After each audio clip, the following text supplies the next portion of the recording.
تو نے مجھ کو کھو دیا میں نے تجھے کھویا نہیں۔ دیکھتی آنکھیں آج پرنم ہو گئیں اور ہر سننے والا کان اداس ہو گیا۔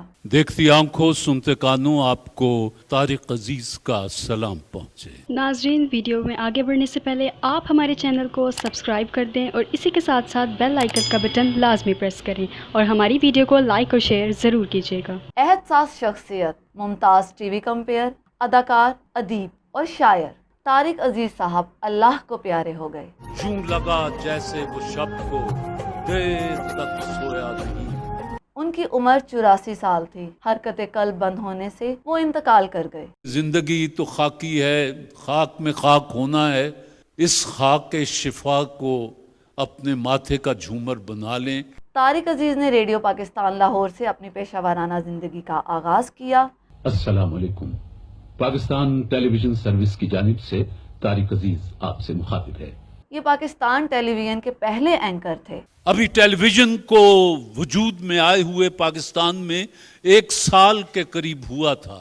اتفاق ہے کہ میں اس وقت ٹیلی ویژن کا پہلا نیوز کاسٹر اور پہلا اناؤنسر بننے کا اعزاز مجھے حاصل ہوا۔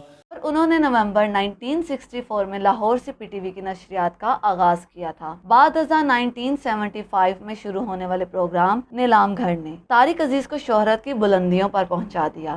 کیا آپ ان ایشیائی ملکوں کے نام بتا سکتی ہیں جن کی کوئی بندرگاہ نہیں؟ افغانستان، جی۔ ایران، تو بندر عباس کس کی بندرگاہ ہے؟ معروف سیاستدان طارق عزیز کو حکومت پاکستان نے 1992 میں حسن کارکردگی کے تمغے سے بھی نوازا۔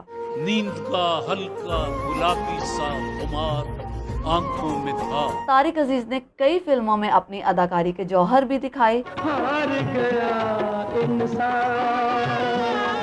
اور 1997 سے 1999 تک سابق رکن قومی اسمبلی بھی رہے۔ طارق عزیز صاحب کے انتقال کی خبر سے فنکار برادری سمیت ہر طبقہ فکر سے تعلق رکھنے والا شخص دکھی ہو گیا۔